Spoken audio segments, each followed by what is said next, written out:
రాజ్యాంగ దినోత్సవం నిర్వహించుకుంటున్నాం కాబట్టి ఈ సభా సమావేశం మన జీవి గారు నడిపిస్తారు.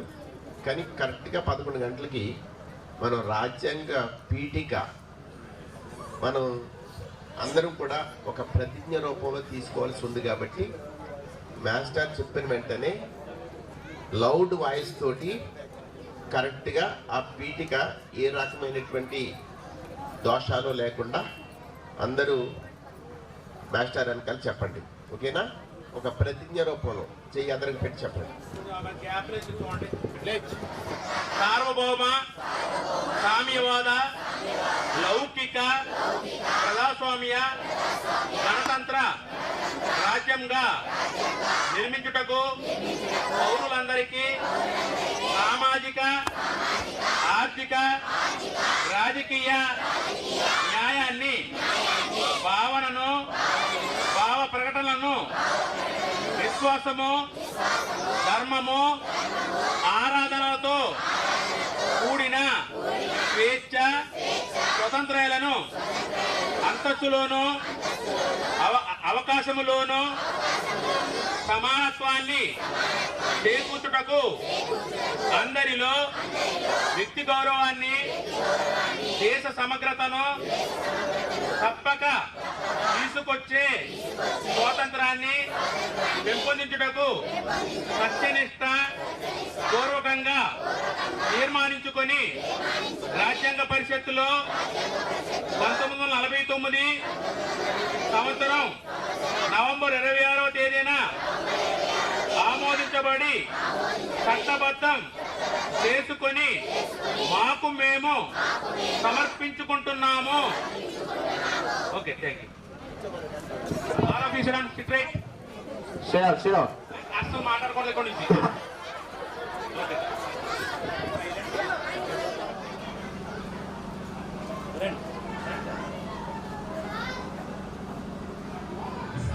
ఇది కదా మాట్లాడటం. హలో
మనకి జరుపుకోవడానికి అవకాశం ఇచ్చినటువంటి ప్రధాన ఉపాధ్యాయుల వారికి, మిగిలిన ఉపాధ్యాయులు అందరూ కూడా అందరికీ కృతజ్ఞతలు తెలియజేసుకుంటూ ఈ కార్యక్రమంలో ముందుగా ప్రారంభించే ముందు హెచ్ఎం గారు ఇచ్చేసినటువంటి మన పాఠశాల చైర్మన్ గారు యశ్ బాబు గారికి, అలాగే పాఠశాల ఉపాధ్యాయులందరికీ నా హృదయపూర్వక నమస్సుమాంజలి తెలియజేసుకుంటూ ఈరోజు శీతాకాల సమావేశాలు మన పాఠశాలలో ప్రారంభమవుతున్నాయి. కాబట్టి దానికి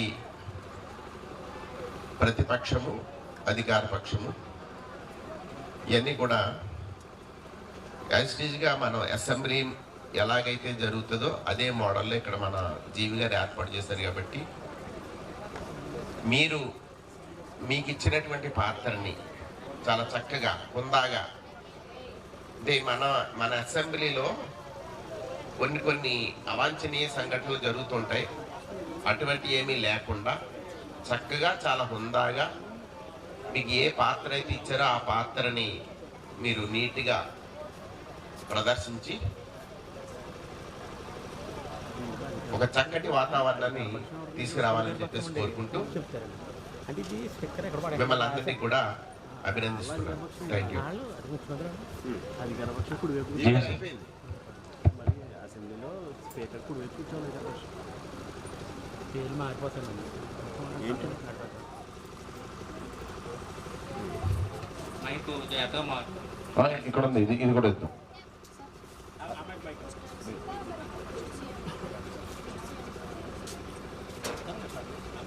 ప్రధాన ఉపాధ్యాయులు గౌరవనీయులు పూజ్యులు శ్రీ ఉమామహేశ్వరరావు సార్ గారికి మరియు పూజ్యులైన ఉపాధ్యాయులందరికీ, మేడమ్స్ గారికి, విచ్చేసిన పెద్దలందరికీ పాఠశాల విద్యార్థుల తరపున పాదాభివందనాలు. ఈరోజు రాజ్యాంగ దినోత్సవం మరియు సాంఘిక శాస్త్ర దినోత్సవం. మన పూజ్యశ్రీ డాక్టర్ బాబాసాహెబ్ అంబేద్కర్ గారి ఆలోచన విధానాలు ఆశయాలతో రచించబడ్డ భారతదేశ పవిత్ర గ్రంథం అయిన రాజ్యాంగం ఆమోదించబడ్డ రోజు నవంబర్ 26, 1949వ సంవత్సరం. మన రాజ్యాంగం 1950 జనవరి 26వ తేదీ నుండి అమలు చేయబడింది. రాజ్యాంగం ఆమోదించబడ్డ జనవరి 26వ తేదీ నాడు ప్రతి సంవత్సరం భారత రాజ్యాంగ దినోత్సవంగా భారత ప్రభుత్వం ప్రకటించింది. భారత ప్రభుత్వం ప్రకటించిన నవంబర్ 26వ తేదీ నాడు భారత ప్రభుత్వ రాజ్యాంగ దినోత్సవాన్ని తప్పనిసరిగా జరుపుకోవాలి. ఈరోజు రాజ్యాంగ దినోత్సవం సందర్భంగా హెచ్ఎం గారి అనుమతితో మరియు ఆశీర్వచనముతో ఉపాధ్యాయుని ఆశీస్సులతో ఒక చిన్న మాక్ అసెంబ్లీని నిర్వహించుకుంటున్నాం. మమ్మల్ని అందరూ ఆదరించి ప్రోత్సహిస్తారని ఆశిస్తున్నాము. ఈ మాక్ అసెంబ్లీలో మేము ఏదైనా తప్పుగా మాట్లాడినా ప్రవర్తించినా మీరు పెద్ద మనసుతో మమ్మల్ని క్షమించి ఆశీర్వదిస్తారని కోరుకుంటూ, ఎవరూ అన్యదా భావించకుండా మమ్మల్ని ఆదరించి నడిపిస్తారని ఆశిస్తూ ఈ కార్యక్రమాన్ని ప్రారంభిస్తున్నాం. Thank you all. అందరికీ నమస్కారం. ఈరోజు జరిగే ఈ రాష్ట్ర శాసనసభ మాక్ అసెంబ్లీ శీతాకాల సమావేశంలో పాల్గొనే పార్టీలు మరియు మా విద్యార్థులు: ప్రధాన రాజకీయ పార్టీలు డెమోక్రటిక్ పార్టీ అధికార పార్టీ, రిపబ్లిక్ పార్టీ ప్రధాన ప్రతిపక్షం, ఇంకా అభ్యుదయ party, communist party, CPM. Assembly speaker CH Akshita, రాష్ట్ర గవర్నర్ వై సాత్విక్, రాష్ట్ర ముఖ్యమంత్రి ఎన్ కార్తీక్, క్యాబినెట్ మంత్రులు హోంశాఖ మంత్రి కె తారక్, ఆరోగ్య శాఖ మంత్రి ఎం దివ్య, సంక్షేమ శాఖ మంత్రి జి హర్ష, వ్యవసాయ శాఖ మంత్రి సిహెచ్ మోహన్ విఘ్నేష్ మరియు అధికార పార్టీ సభ్యులు A Navya, K Sharon, N Nehmiyaraju, K Manas, R Sindhu, K Chandanaditya, A Siddhu.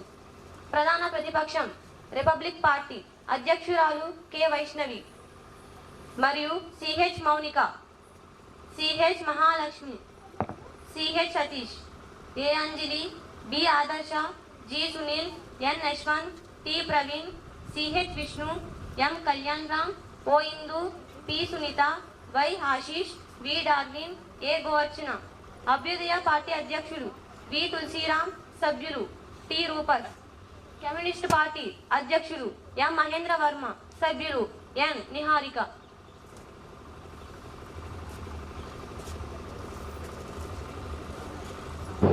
Okay, ఇప్పుడు సమావేశాలు ప్రారంభించుకుంటారు స్పీకర్ గారు. ఓకే, ప్రారంభించే ముందు జాతీయ గీతంతో సభను ప్రారంభించుకుందాం. దయచేసి అందరూ లేచి నిలబడినట్లయితే జాతీయ గీతం పాడదాం.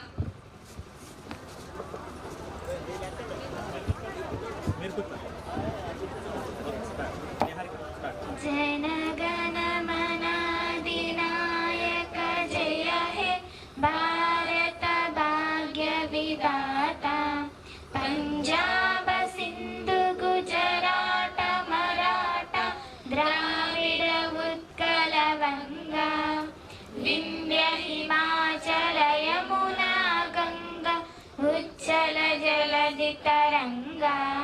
तव शुभ नामे जागे, तव शुभ आशीष मागे, गाहे तव जय गाद. जनगण मंगलदायक जय हे भारत भाग्य विधाता, जय हे जय हे जय हे జయ జయ జయ జయ హే. ప్లీజ్ సడౌన్. మన ప్రియతమ ముఖ్యమంత్రి గారైన ఎన్ కార్తిక్ గారు, మన గవర్నర్ గారైన సాత్విక్ గారు అసెంబ్లీ సమావేశానికి ఆహ్వానిస్తారు.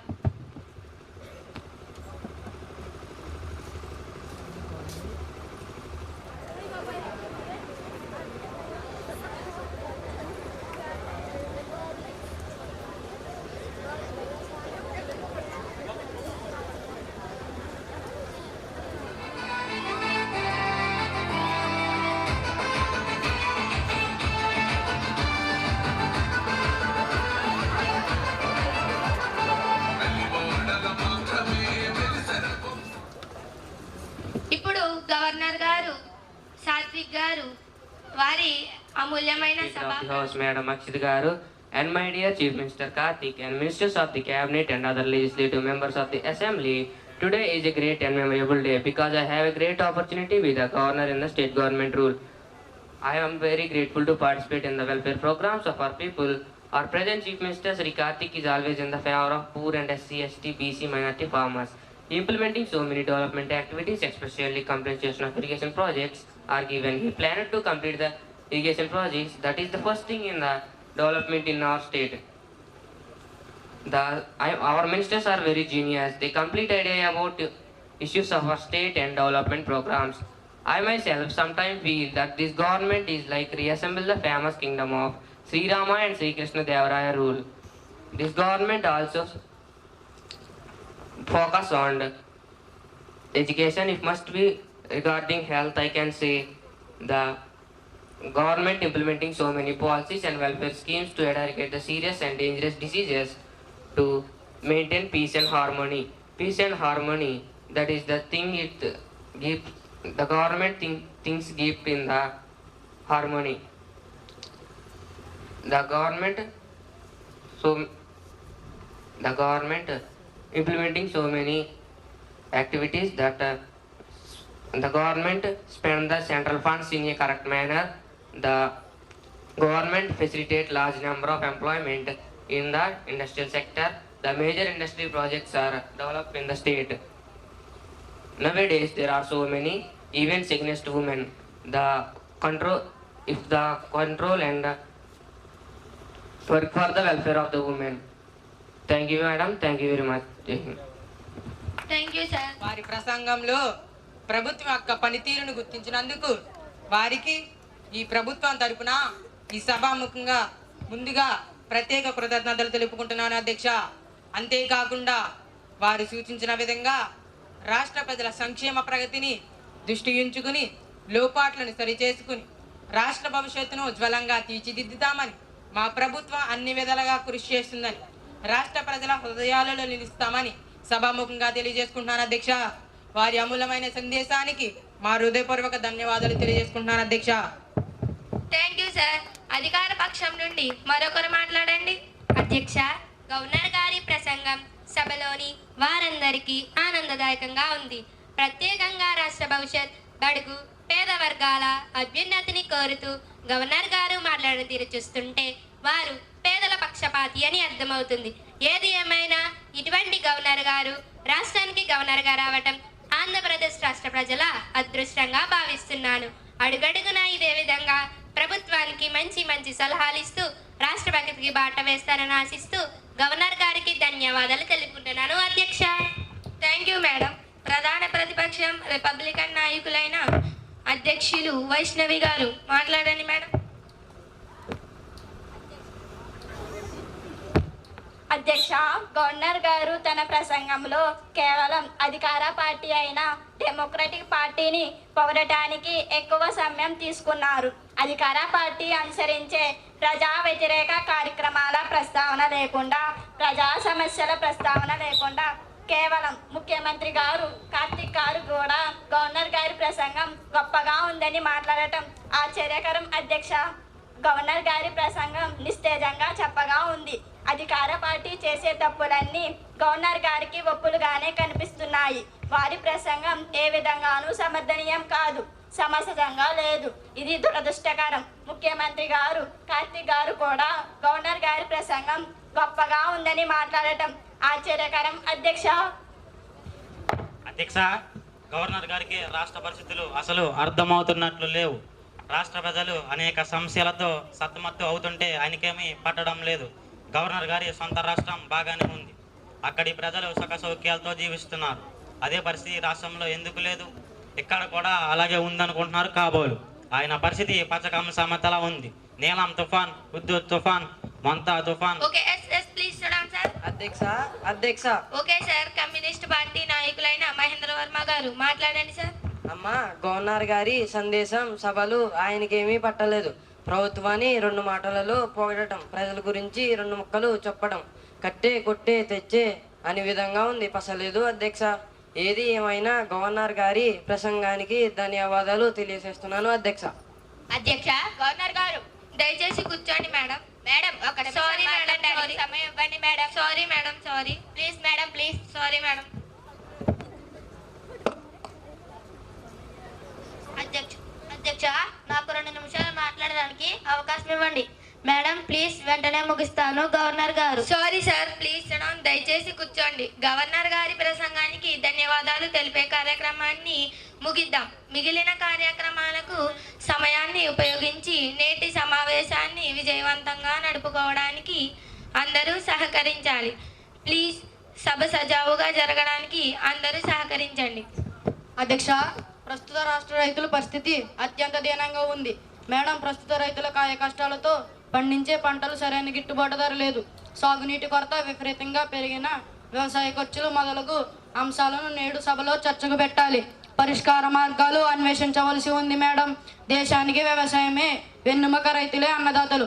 అటువంటి రైతులే నేడు ఆత్మహత్యలకు పాల్పడుతున్నారు. వాటిని ఆపగలగాలి అధ్యక్ష. పైగా ఇటీవల కాలంలో జరిగిన ప్రకృతి వైపరీత్యాలు, తుఫాన్లు మిగిల్చిన విషాదం అంతా ఇంత కాదు. ఫైలిన్, హెలిన్, నీలం, హుద్హుద్, మొంతా తుఫాన్ రైతులను నెట్టింట ముంచాయి. వారికి సరైన ప్రభుత్వ సాయం ఏది అధ్యక్ష? ఓకే సార్, చర్చిద్దాం. అధ్యక్ష, దేశానికి పట్టుకొమ్మ లాంటి గ్రామాల నుండి వ్యవసాయం వదిలి కట్టుబట్టలతో పొట్ట చేత పట్టుకొని పిల్లా జల్లాతో దిక్కులేని స్థితిలో పట్టణాలకు వలసిపోయి అక్కడ దుర్భరమైన జీవితాన్ని అనుభవిస్తున్నాడు రైతు. ప్రక్క రాష్ట్రాల రైతులకు ఆయా ప్రభుత్వాలు చేయూతను అందిస్తే మన రాష్ట్ర ప్రభుత్వం మాత్రం రైతులను భిక్షగాలుగా మారుస్తుంది. Yes madam. మరి దారుణం, దీనం. కోనసీమ ప్రాంత రైతులకు కొబ్బరి చెట్టే కల్పవృక్షం. వారికి జీవనాధారం కొబ్బరి మాత్రమే. అటువంటి కొబ్బరి తోటలు కొన్ని వేల ఎకరాల భూమిలో కొబ్బరి చెట్లు ఉప్పు నీటి వల్ల చచ్చిపోయాయి. అక్కడి కొబ్బరి రైతులందరూ జీవనాధారాన్ని కోల్పోయారు. వారిని మళ్ళీ పూర్వస్థితికి తీసుకుని రావాలంటే వారిని ఆదుకోవాలి. ఉప్పు కాలువకు ఏటిగట్లు నిర్మించాలి. ఆ ఉప్పు నీరు కొబ్బరి తోటలోనికి వెళ్లకుండా డ్రెడ్జింగ్ చేయాలి. మరలా ఆ రైతులు కొబ్బరి తోటలు పెంచుకునేలా అన్ని విధాల వారిని ప్రోత్సహించి వారిని బ్రతికించాలని ప్రభుత్వాన్ని కోరుతున్నాం అధ్యక్ష. మన ఆహార పంట వరి పంటకే సరైన ఆదరణ లేదు.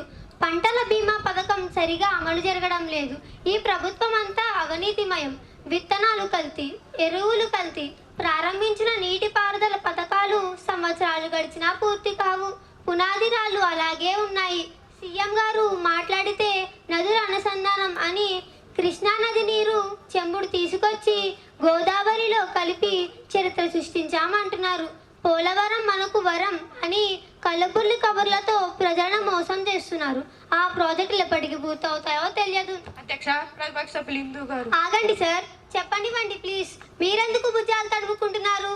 ఆగండి, నన్ను పూర్తి చేయనివ్వండి. మంత్రి గారు ప్లీజ్ వెయిట్. దయచేసి కూర్చోండి, మీకు సమయం ఇస్తాను. అధ్యక్ష,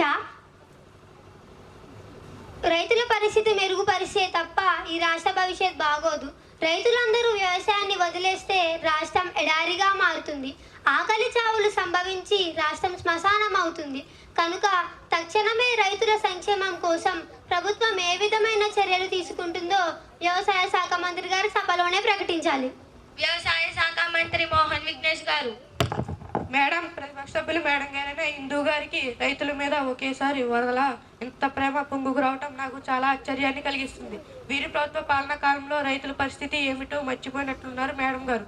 రాష్ట్ర రైతులందరికీ వీరి పాలనా కాలం గుర్తు ఉందనే సంగతి వీరికి తెలియట్లేదేమో. వీరి పాలనా కాలంలో అధ్యక్ష, మంత్రి మోహన్ విఘ్నేష్ గారు ప్రతిపక్ష సభ్యులపై అనవసర విమర్శలు మాని రైతుల కోసం, రైతుల జీవితాల ఉద్ధరణకు ఏ సంస్కరణలు, సంక్షేమ కార్యక్రమాలు అమలు చేస్తారో, తక్షణమే ఏ చర్యలు తీసుకుంటారో సూటిగా సభలో ప్రకటించాలి. వారు డొంకతిరుగుడు సమాధానం చెప్పి తప్పించుకోవాలని చూస్తే మేము రాష్ట్ర రైతుల తరపున, రాష్ట్ర ప్రజల తరపున పోరాడతాం. రాష్ట్ర రైతుల సమస్యలపై అధికార పార్టీ స్పందన ఏంటి? వారి సమాధానం సరిగ్గా లేకపోతే మేము సభ నుండి వాకౌట్ చేస్తాం అధ్యక్ష. Okay madam.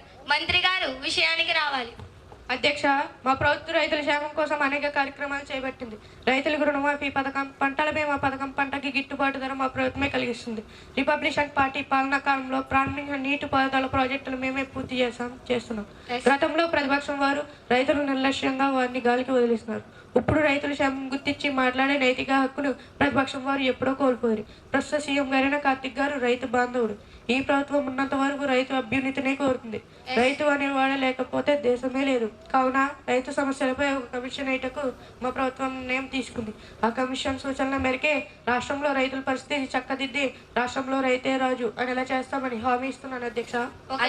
అధ్యక్ష, నేడు ఉల్లి, టమాటా పండించే రైతులను దళారులు దోపిడీ చేస్తున్నారు. కిలో రూపాయి, 2 రూపాయల కంటే ఎక్కువ ధర లేకుండా దళారులందరూ సిండికేట్ గా వ్యాపారం చేస్తున్నారు. కావున ఆ రైతులకు స్వేచ్ఛా మార్కెట్ వాతావరణాన్ని కల్పించి కనీస మద్దతు ధర ప్రకటించాలి. రైతులకు ఫ్రీగా కోల్డ్ స్టోరేజీలు ప్రభుత్వమే కట్టించి ఇచ్చి వారిని కాపాడాలని కోరుకుంటున్నాను మేడం. Okay madam. అధ్యక్ష, ఒక్క నిమిషం మాట్లాడుతాను అధ్యక్ష. Yes sir. Okay sir. అధ్యక్ష, రైతులకు రుణమాఫీతో పాటు రైతుల కోసం ఒక సంక్షేమ నిధిని ఏర్పాటు చేస్తున్నాం. త్వరలో వ్యవసాయ నిపుణులతో ఒక కమిషన్ను నియమించి రైతుల సమస్యను పరిష్కరించి రైతుల కళ్ళల్లో నిత్యము ఆనందాన్ని చూచిన తర్వాతే మరలా ఎన్నికలకు వెళ్తాం అధ్యక్ష. ఓకే. Okay sir. అధ్యక్ష, రైతుల ఆత్మహత్యలు ఇంకెన్నాళ్ళు? రుణమాఫీని ఎప్పటికీ పూర్తి చేస్తారు? కమిషన్ ఎప్పుడు వేస్తారు? సంక్షేమ నిధిని ఎప్పుడు ఏర్పాటు చేస్తారు? రాష్ట్రంలో రైతులందరూ పోయిన తర్వాత తక్షణమే రైతుల పరిస్థితి చక్కదిద్దకపోతే మేము మిగతా ప్రతిపక్షాలను కలుపుకొని వ్యవసాయ శాఖ మంత్రిపై అభిశంసన తీర్మానం ప్రవేశపెట్టడానికి, ఈ ప్రభుత్వంపై అవిశ్వాస తీర్మానాన్ని ప్రవేశపెట్టడానికి వెనకాడబోమని సభాముఖంగా హెచ్చరిస్తున్నాం. జాగ్రత్త. అధ్యక్ష, రైతుల పంటల సాగు విధానంలో ప్రత్యేకమైన ప్రణాళికను అమలు పరుస్తున్నాం. వేసవకాలం ఆఖరుకు అంటే మే నెల చివరి వారంలోనే నీటిని విడుదల చేసి జూన్ మొదటి వారంలోనే నారుమల్లు వేసి ఆ నెలాఖరులోగా ఖరీఫ్ పంటను ప్రారంభించి సెప్టెంబర్, అక్టోబర్లోగా ఖరీఫ్ పంటను చేజిక్కేలా ప్రణాళికను సిద్ధం చేస్తున్నాం. తర్వాత 2 నెలలు విరామం ఇచ్చి డిసెంబర్, జనవరి, ఫిబ్రవరి, మార్చి నెలలలో రబీ పంటకు నీటి వనరులు సిద్ధం చేస్తున్నాం.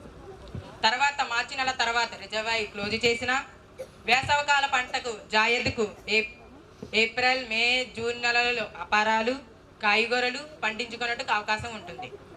రానున్న 3 సంవత్సరాలలోనూ నీటిపారుదల ప్రాజెక్టులన్నీ పూర్తి చేస్తాం. దానిని దేశంలోనే అతి గొప్ప ప్రాజెక్టుగా తీర్చిదిద్దాం. ఇంకా రాష్ట్రంలో నాగార్జున సాగర్, శ్రీశైలం, తెలుగంగ, పులిచింతల, దుమ్ముగూడెం మొదలగు ప్రాజెక్టులన్నీ మరమ్మతులు పూర్తి చేస్తాం. ఇంకా రాష్ట్రంలో మిగిలిన బంజరు భూములన్నిటినీ సాగు భూములోకి తీసుకొస్తాం. రాష్ట్రంలో వ్యవసాయ పరపతి సహకార సంఘాల ద్వారా బలోపేతం చేస్తాం. వాటి ద్వారా రైతులను ఆర్థికంగా అన్ని విధాలుగా ఆదుకుంటాం. ఆత్మహత్యకు అడ్డుకట్ట వేస్తాం.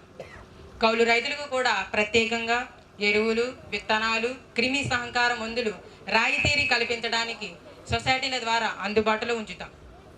ఇంకా రాష్ట్రంలో పంట నారుమడి సమయానికి వారు వడ్డీ వ్యాపారస్తుల వద్ద అప్పులు చేయకుండా సొసైటీల ద్వారా రుణాన్ని ఇప్పిస్తాం. అదేవిధంగా ప్రత్యేకమైన విజన్తో ముందుకెళ్తామని, ఇవన్నీ చెప్పే కంటే చేసి చూపిస్తామని సభాముఖంగా తెలియజేసుకుంటున్నాను అధ్యక్ష. అంతేకాకుండా గతంలో కురిచిన భారీ వర్షాల వల్ల పంటలు పాడైపోవడం వల్ల మొంతా తుఫాన్, హుద్హుద్ తుఫాన్ ఆ బాధ్యత రైతులను ఆ కుటుంబాలను అన్ని విధాలుగా ఆదుకుంటామని సభాముఖంగా తెలియజేసుకుంటున్నాను అధ్యక్ష. House is adjourn half an hour. సభ అరగంట సేపు వాయిదా వేయబడింది. అరగంట తర్వాత ప్రారంభమైనటువంటి శీతాకాల సమావేశాలు.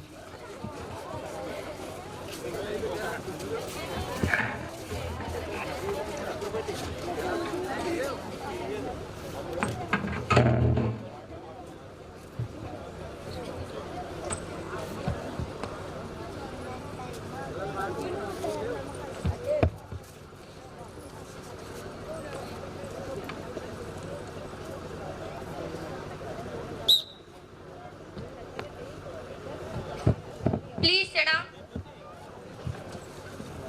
సభ్యులందరూ ఎవరి సీట్లలో వారు కూర్చోండి. సభను ప్రారంభించుకుందాం. ఎస్ అధ్యక్ష, నేడు రాష్ట్రం కేవలం రైతు సమస్యలే కాకుండా ఇంకా అనేక సమస్యలతో తల్లడిల్లిపోతుంది. అసలు ప్రభుత్వం ఉందా లేదా అనే అనుమానం కలుగుతుంది అధ్యక్ష. మనం ప్రతిరోజు వాడే వస్తువు ధరలు ఆకాశానంటే సామాన్యుడు జీవించలేని పరిస్థితి రాష్ట్రంలో ఏర్పడింది. ఇంకా అధ్యక్ష, అన్నీ చర్చించడానికి సమయం ఉంది. చర్చిద్దాం. దయచేసి కూర్చోండి. అధ్యక్ష, ప్రజలు ఎంతగా అవస్థలు పడుతున్నా అధికార పార్టీ సభ్యులకు చేమకుంటున్న చందం కూడా లేదు. అధ్యక్ష వీరు అన్నీ చర్చించడానికి సమయం ఉంది. చర్చిద్దాం. దయచేసి కూర్చోండి. ప్రజల సమస్యల పరిష్కారానికి ప్రభుత్వం ఉంది. అందుకే అసెంబ్లీ నడపబడుతుంది. అందుకే మనం ఉన్నాం. తప్పకుండా అన్నీ చర్చిద్దాం. దయచేసి కూర్చోండి మేడం. Please SIT down. అధ్యక్ష, గతంలో వీరు అధికారంలో ఉండగా రాష్ట్ర ప్రజలను ఏమాత్రం పట్టించుకొని వీరు నేడు మాకు నీతులు బోధించడం గురువేంద గింజను గుర్తుకు తెస్తుంది. ఇది ఎంతవరకు సమంజసం అధ్యక్ష? వీరి పాలనా కాలంలో రాష్ట్రం అధోగతి పాలయ్యింది.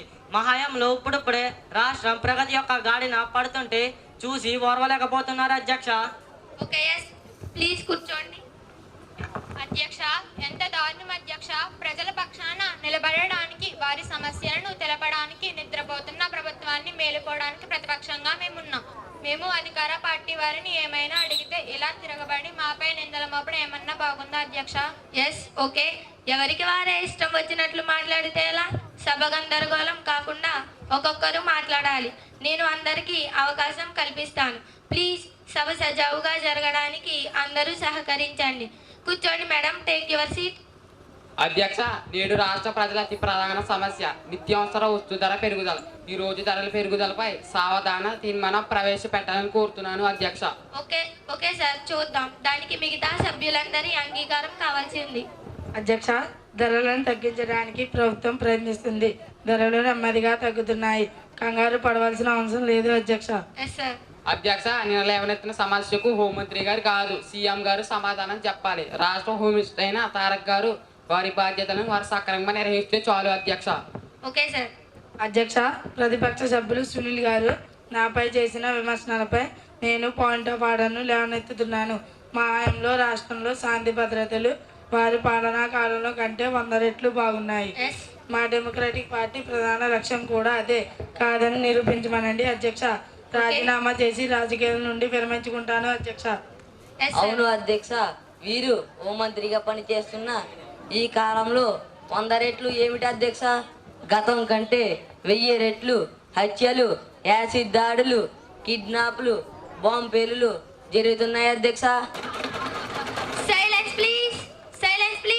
హోమ్ మినిస్టర్ కానీ సీఎం కానీ పోలీస్ శాఖ వారు కానీ అవేమి పట్టనట్లు నిమ్మకు నీరెత్తినట్లు చోద్యం చూస్తున్నారు అధ్యక్ష. సార్, వ్యక్తిగత నిందారోపణలు దయచేసి ఆపాలి. సభ మర్యాదలు కాపాడాలి. మేడం, నేను సభ మర్యాదలు ఏమీ అతిక్రమించడం లేదు. రాష్ట్రంలో జరుగుతున్నాయో చెప్తున్నాను అంతే. Okay sir, please SIT down sir.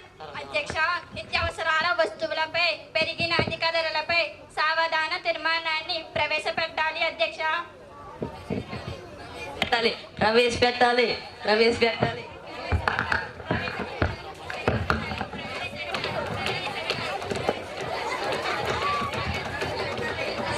Please.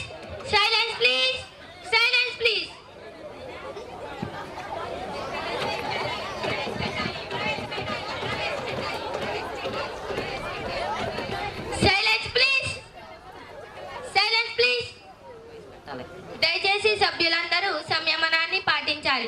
అలాగే అధిక ధరలపై నిత్యావసర వస్తువుల ధరల పెరుగుదల సబ్జెక్టుపై సభలో సావధాన తీర్మానం ప్రవేశపెడుతున్నాం. చర్చ కొనసాగిద్దాం. అందరూ ఎవరి సీట్లలో వారు కూర్చోండి. గౌరవ సభ్యులు పోడియం వదిలి వెళ్ళాలి. గౌరవ సభ్యులు పోడియం వదిలి వెళ్ళాలి. గౌరవ సభ్యులు పోడియం వదిలి వెళ్ళాలి.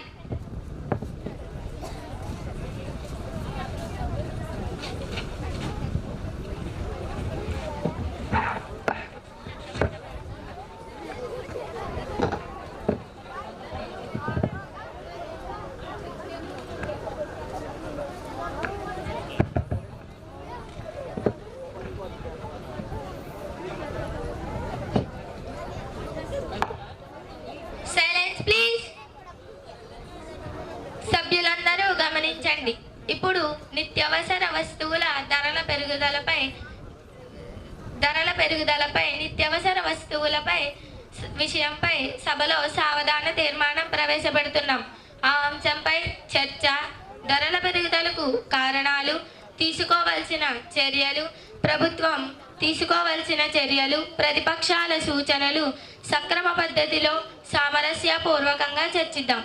ఈ విషయంపై 5 నిమిషాలు మించకుండా క్లుప్తంగా విషయానికి రావాలి. అధ్యక్ష, నేడు రాష్ట్రంలో సామాన్యుల పరిస్థితి ఎంత దారుణంగా ఉందంటే ఏమి కొనుక్కొని తినలేని పరిస్థితి, పిల్లలకు కడుపు నిండా తిండి పెట్టలేని పరిస్థితి, నిత్యావసర వస్తువుల ధరలు అన్ని ఆకాశాన్ని అంటాయి. అసలు రాష్ట్రంలో సామాన్యులు బ్రతకాలా చావాలా? అధ్యక్ష, నేడు ఉద్యోగస్తుల వారికి రావాల్సిన ఆర్థిక బకాయిలు రాక డిఏపిఆర్సీల కోసం సమ్మెల పేరుతో రోడ్డెక్కుతున్న సామాన్య తడుగు మధ్య తరగతి ప్రజల బాధలు అంతా ఇంత కాదు. నేడు మార్కెట్లో కందిపప్పు ధర వింటే సామాన్యుని ముఖం కందిపోతుంది. చక్కెర ధర చుక్కలంటి, ఉల్లి ధర కంటి నీరు రప్పిస్తుంది, వంట నూనె ధర మంట పుట్టిస్తుంది. ఇక గ్యాస్, డీజిల్, పెట్రోల్ ధరలు చెప్పనక్కర్లేదు. సంచిలో డబ్బులు తీసుకెళ్లి జేబులో సరుకులు తెచ్చే రోజులు దాపరించాయి. అధ్యక్ష, ఈ ప్రభుత్వం ఎప్పుడైతే గద్దెనెక్కిందో. Yes madam. అంజలి గారు. అయిపోయింది మేడం, 1 మినిట్ ప్లీజ్. సరే, త్వరగా ముగించండి, సమయం మించిపోయింది. ఈ ప్రభుత్వం ఎప్పుడైతే గద్దెనెక్కిందో అప్పటి నుండే రాష్ట్రానికి దురదృష్టం పట్టుకుంది. ధరలు విపరీతంగా పెరిగాయి. తక్షణమే ధరలు తగ్గించాలని ప్రభుత్వాన్ని డిమాండ్ చేస్తున్నాను. అధ్యక్ష. Yes madam. అధ్యక్ష, నాకు 2 నిమిషాలు సమయం ఇవ్వండి. అధ్యక్ష, త్వరగా ముగించండి మేడం. అధ్యక్ష, ప్రతిపక్షమైన రిపబ్లికన్ పార్టీ సభ్యుల పరిస్థితి ఎలా ఉందంటే దొంగలు పట్ట 6 నెలలకు కుక్కలు మురిగినట్లుంది. అధ్యక్ష, గతంలో పెరిగిన ధరల గురించి చెబుతున్నారే గాని ప్రస్తుతం తగ్గిన నిత్యావసర వస్తువుల ధరల గురించి తెలిసి ఉన్నా కూడా విదండవాదం చేస్తున్నారు. ఉదాహరణకు గతంలో 70-80 రూపాయలు ఉన్న ఉల్లి ధర నేడు కేవలం 20-25 రూపాయలే కదా. అలాగే మిగిలిన వాటి ధరలు కూడా తగ్గుతున్నాయి. కనుక అనవసరపు రాద్ధాంతం మాని హౌస్ను నడవనివ్వమని ప్రతిపక్ష పార్టీని కోరుతున్నాం. అధ్యక్ష. Yes madam.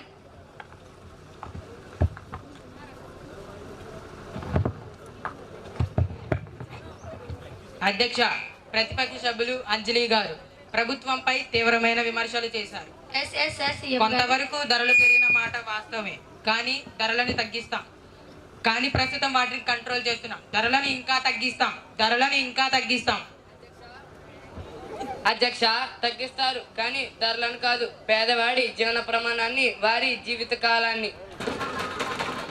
Silence please.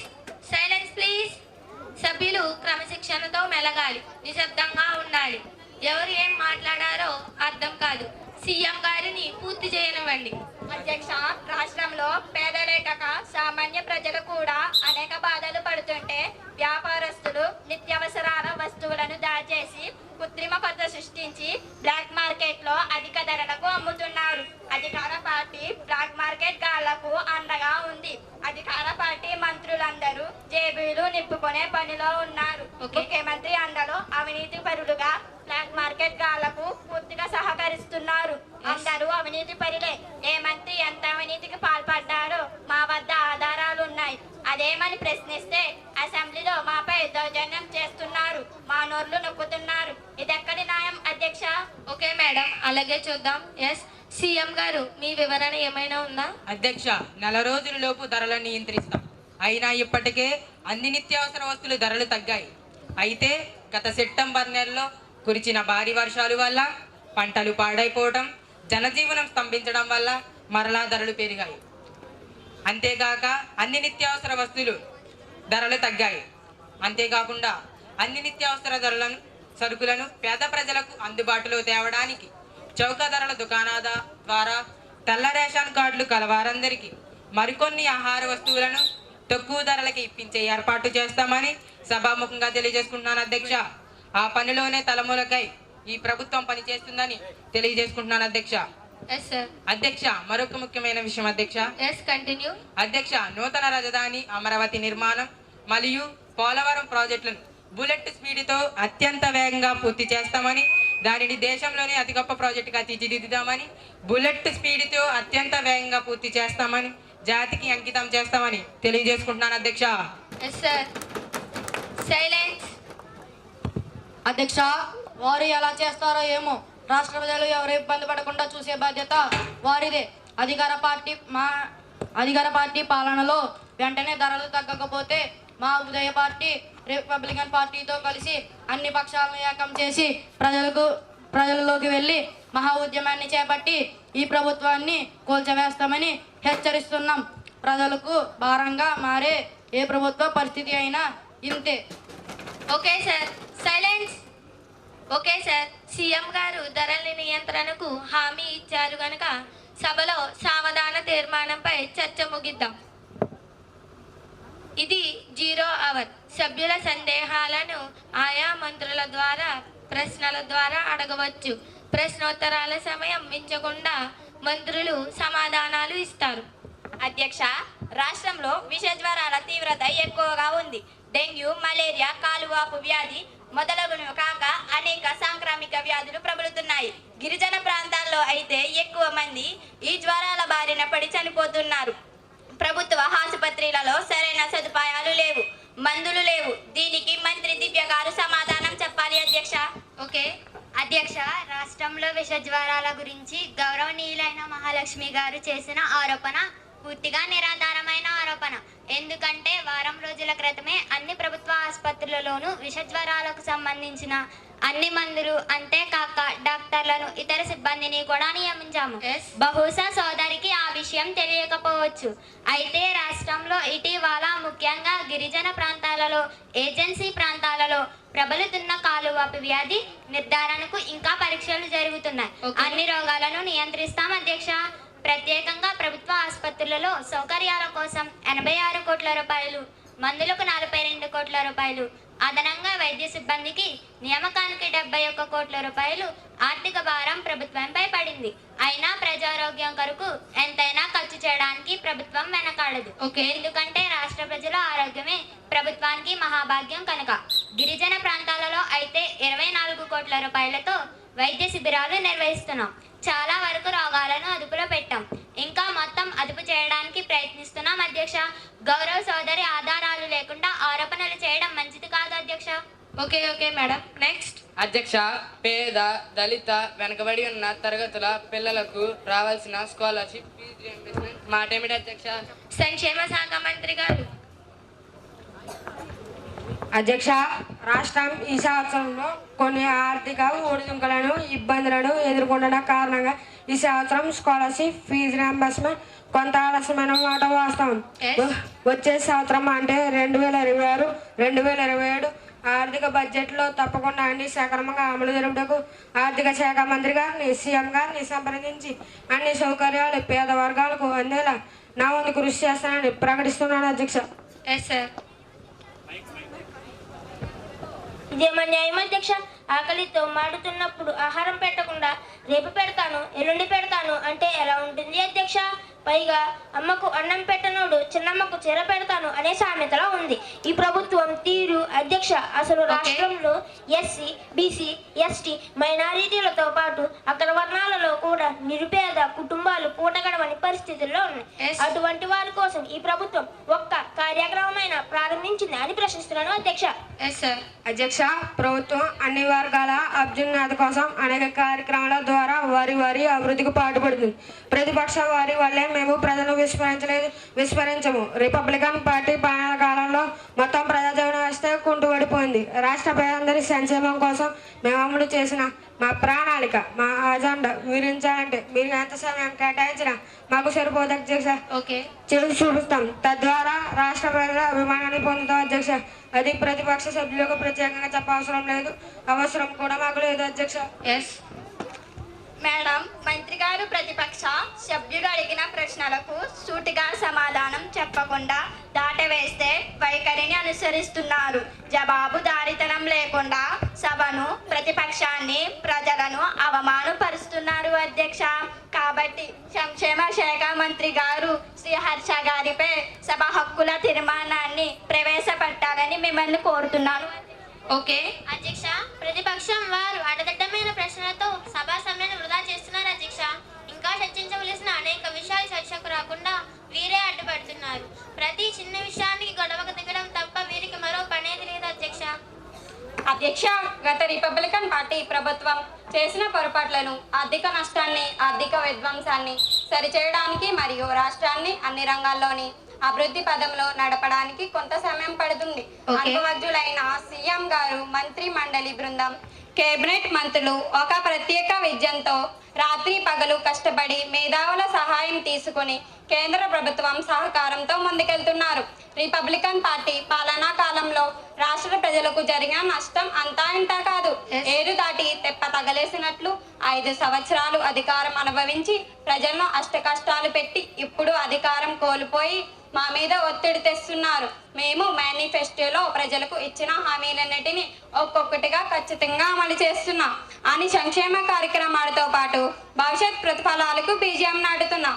విద్య, ఆరోగ్య రంగాలు ఇంకా బలోపేతం చేస్తాం. పని పాట లేని ఈ ప్రతిపక్షం వాళ్ళు మీడియా ముందు ఏది పడితే అది వాగుతున్నారు. చూస్తూ ఉండండి, ప్రజలు మరలా మాకే పట్టం కడతారు. వీరికి ముందు దిమ్మ తిరిగి బొమ్మ కనబడుతుంది. వీరి పార్టీయే కనుమెరుగవుతుంది అధ్యక్ష. ఎస్ అధ్యక్ష, ఇది 0 అవరా లేక ప్రశ్నోత్తరాల సమయమా? అధ్యక్ష, అధికార పార్టీ అయిన డెమోక్రటిక్ పార్టీ సభ్యులు ఎవరికి వారే ఊగదంపుడుగా ప్రసంగాలు ఇచ్చేస్తున్నారు తప్ప అసలు విషయాన్ని పట్టించుకోవడం లేదు. అధికార పార్టీ సభ్యులు సింధు గారు రాష్ట్రం విధ్వంసం, ఆర్థిక విధ్వంసం అనే మాట వాడారు. తక్షణమే ఆ మాటని వెనక్కి తీసుకుని రికార్డుల నుండి తొలగించాలి. అలాగే ఏరు దాటి తెప్ప తెగిలేసేవారు ఎవరు అధ్యక్ష? దిమ్మ తిరిగి బొమ్మ కనబడడం అవేమి మాటలు అధ్యక్ష? సభ మర్యాద లేదా అధ్యక్ష? గౌరవ ఎమ్మెల్యే మాట్లాడే మాటలేనా అధ్యక్ష? అధికారాహంకారంతో మాటలు మాట్లాడే వీరికి ఆ అధికారం కలకాలం ఉండదని, బళ్ళు ఓడలు బళ్ళు అవుతాయని తెలిసే రోజులు వస్తాయని తెలుసుకోవాలి. ఇకపోతే విద్యా ఆరోగ్య శాఖ బలోపేతమంట. కనీసం విద్యా వ్యవస్థలో ఎన్ని సమస్యలు అధ్యక్ష? దైవ సమానులైన ఉపాధ్యాయులను రోడ్డుకెక్కించి ముక్కి ములిగి ఒక డిఏతో సరిపెట్టారు అధ్యక్ష. ఉద్యోగస్తులు వీరిని ఎన్నుకున్నందుకు లబోదిబోమంటున్నారు. మా రిపబ్లికన్ పార్టీ కోసం ఎదురు చూస్తున్నారు అధ్యక్ష. ఆరోగ్య రంగాన్ని ప్రైవేటీకరించే విధంగా పిల్లి మొగలేస్తుంది ఈ ప్రభుత్వం. పేదల ఆరోగ్య రక్షణ కవచం ఆరోగ్యశ్రీ పథకాన్ని నిర్లక్ష్యం చేస్తున్నారు అధ్యక్ష. అన్ని సత్యదూరాలే అధ్యక్ష. వీరి ప్రగల్భాలు గొప్పలు తప్ప రాష్ట్ర అభివృద్ధి తిరోగమనంలో ఉంది అధ్యక్ష. ఓకే, సభ సమయం అమూల్యమైనది. సభ సమయాన్ని వృధా కానివ్వకండి. విమర్శలు తగ్గించుకోవాలి. నెక్స్ట్ అధ్యక్ష, నేడు సీఎం గారు మరియు విద్యాశాఖ మంత్రి గారి మేధస్సు నిరంతర కృషి వల్ల ఆంధ్రప్రదేశ్ రాష్ట్రానికి, ముఖ్యంగా ముందుగా సముద్ర తీర నగరానికి గూగుల్ డేటా సెంటర్ రాబోతుంది అధ్యక్ష. దీనివల్ల 2 లక్షల మందికి ఉద్యోగం వస్తుంది అధ్యక్ష. ఈ ఒక్క కంపెనీ వల్ల. అంతేకాక హై రేంజ్ శాలరీ అంటే ఒక ఉద్యోగికి 25 నుండి 30 లక్షల ప్యాకేజ్ ఉంటుంది అధ్యక్ష. 10,000 కోట్ల రూపాయలు ఆదాయం ప్రభుత్వానికి కంటిన్యూగా వస్తుంది అధ్యక్ష ఈ ఒక్క కంపెనీ వల్ల.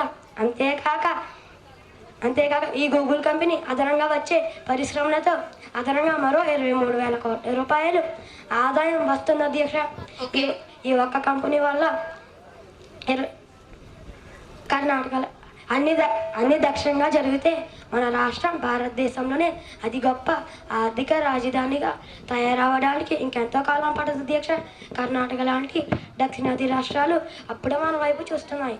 అక్కడి ప్రజలు మనకెందుకో కంపెనీలు రప్పించలేకపోతున్నారని ఆయా ప్రభుత్వాలపై తిరగబడుతున్నారు అధ్యక్ష. కానీ ఇప్పుడున్న మన ప్రభుత్వం ప్రత్యేక విజయంతో ముందుకెళ్తుందని తెలియజేయడానికి నాకు చాలా గర్వంగా ఉంది అధ్యక్ష. ప్రతిపక్షం వారి పరిపాలన కాలంలో వచ్చిన కంపెనీలు వెనక్కి వెళ్ళిపోయాయి అధ్యక్ష. అధ్యక్ష, బ్యూటిఫుల్ కోస్టల్ సిటీలో గూగుల్ డేటా సెంటర్ను ప్రారంభిస్తున్నట్లు గూగుల్ కంపెనీ అధినేత సుందర్ పిచాయ్ గారు ప్రకటన చేశారు. దీనికి 1,33,000 కోట్ల పెట్టుబడితో ఈ డేటా సెంటర్ వస్తుంది. చాలా సంతోషం, ఆనందదాయకం, చాలా మంచి సూచన. అయితే అధ్యక్ష, ఇప్పటికే అమెరికాలో 40% డేటా సెంటర్లు ఉన్నాయి, సింగపూర్లో ఉన్నాయి. అయితే అక్కడి ప్రజలు వీటిని వ్యతిరేకిస్తున్నారు. ఎందుకంటే అధికంగా ఎంత ఎలక్ట్రిసిటీ కావాలి, కూలింగ్ సిస్టమ్ కావాలి, ఎక్కువ నీరు కావాలి. ఈ సెంటర్ వల్ల అనుబంధ కంపెనీల వల్ల పొల్యూషన్ బాగా పెరుగుతుంది. అక్కడి ప్రజలకు ఆరోగ్య సమస్యలు ఏర్పడతాయి. అయినా ఆ కంపెనీలను ఆహ్వానిస్తాము. కానీ ఈ డేటా సెంటర్ల వల్ల వచ్చే ఇటువంటి సమస్యలకు పరిష్కార మార్గాలు, ప్రత్యామ్నాయాలు ఏర్పాటు చేయాలి అధ్యక్ష. అసలు ముందుగా ఈ డేటా సెంటర్లు అంటే ఏమిటో, దాని ప్రయోజనాల నష్టాలు కూడా రాష్ట్ర ప్రజలకు ప్రభుత్వం వివరించి దాని పట్ల ప్రజలకు అవగాహన కల్పించాలి అధ్యక్ష. దానిపై ప్రత్యేకంగా ప్రజలకు చైతన్యం కలిగించాలి అధ్యక్ష. ఓకే అధ్యక్ష, ధన్యవాదాలు అధ్యక్ష. అధ్యక్ష, మా కమ్యూనిస్ట్ పార్టీ వారి ముఖ్య సిద్ధాంతం దున్నేవాడిదే భూమి. దీని ప్రకారం పనిచేసేవాడికే తిండి తినే హక్కు ఉంటుంది. అయితే రాష్ట్ర పరిస్థితి ఆందోళన కలిగిస్తుంది అధ్యక్ష, నాకు 2 నిమిషాలు మాట్లాడటానికి అవకాశం ఇవ్వండి. నా మనసులోని మాట విన్నమించుకుంటాను. Yes madam, continue. Thank you madam. అధ్యక్ష, ప్రస్తుతం అధికార పార్టీ అయిన డెమోక్రటిక్ పార్టీ మరియు గత కాలం అధికారంలో ఉన్న రిపబ్లికన్ పార్టీలు రెండూ కూడా ఎన్నికలలో గెలిచి ప్రజలకు ఆచరణ సాధ్యం కానీ ఆర్థికంగా వీలు కాని హామీలను వారి మేనిఫెస్టోలో పెట్టారు. నేను ఏ పార్టీ వారిని విమర్శించడం లేదు అధ్యక్ష, కానీ భవిష్యత్తులో రాష్ట్ర పరిస్థితిని గురించి ఆందోళనను మీకు తెలియజేసుకుంటున్నాను అధ్యక్ష. ముఖ్యంగా నేను సంక్షేమ పథకాల పేరుతో కొనసాగుతున్న ఉచిత పథకాలు రాష్ట్ర ప్రగతికి అభివృద్ధికి ఆటంకాన్ని కలిగిస్తున్నాయని మా కమ్యూనిస్ట్ పార్టీ ఆందోళన అధ్యక్ష. ఈ ఉచిత పథకాల వల్ల రాష్ట్రంపై ఎంత ఆర్థిక భారం అధ్యక్ష? రాష్ట్రం అప్పుల పాలవుతుంది అధ్యక్ష. ప్రజలలో సోమరితనం పెరిగిపోతుంది అధ్యక్ష. ఆత్మవిశ్వాసం సడలిపడుతుంది అధ్యక్ష. ఈ పథకాలకు నిధులు మళ్లించడం వల్ల ముఖ్యమైన రంగాల అభివృద్ధికి ఆటంకం కలిగిస్తుంది అధ్యక్ష. రాష్ట్రంలో ఆర్థిక ఉత్పాదకత క్షీణిస్తుంది అధ్యక్ష. చివరికి రాష్ట్ర ఆర్థిక వ్యవస్థ బలహీనమవుతుంది అధ్యక్ష. ముఖ్యంగా నాణ్యమైన విద్య, నాణ్యమైన వైద్యం విషయంలో ఎంతైనా ప్రభుత్వం ఖర్చు చేయవచ్చు. అంతేకాని ఉచిత హామీలు ఇవ్వకపోతే ప్రజలు ఓటు వేయరు, ఓడిపోతాం అనే భయం రాజకీయ నాయకులలో పోవాలి అధ్యక్ష. ఓడిపోయినా పర్వాలేదనుకోవాలి. మరీ దిక్కులేని వృద్ధులకు, వికలాంగులకు పింఛనీలు తప్ప ఉచిత హామీలు ఇవ్వకూడదు అధ్యక్ష. మరి ఉదాహరణకు తల్లికి వందనం పథకం పేద పిల్లల కోసం. వారి ప్రభుత్వ పాఠశాలలోనే చదువుకుంటారు కాబట్టి వేలు ఫీజులు కట్టుకుని ప్రైవేటు పాఠశాలలో చదువుకునే ధనికుల పిల్లలకు తల్లికి వందనం పథకం ఎందుకు అధ్యక్ష? ఇది రాష్ట్రానికి ఆర్థిక భారం కదా అధ్యక్ష. రాష్ట్రం అప్పుల ఊబిలో కూరుకుపోతుందేమోనని మా కమ్యూనిస్ట్ పార్టీ ఆందోళన అధ్యక్ష. ఏ పార్టీకైనా సరే మైండ్ సెట్ మారాలి అధ్యక్ష. రాష్ట్రంలోని ప్రజల భవిష్యత్తు కోసం, యువతకు ఉపాధి కోసం ఆలోచన చేయాలి అధ్యక్ష. అయితే 2019 మార్చి నాటికి మన ఆంధ్రప్రదేశ్ రాష్ట్రం చేసిన అప్పు అక్షరాల 3,75,000 కోట్ల రూపాయలు అధ్యక్ష.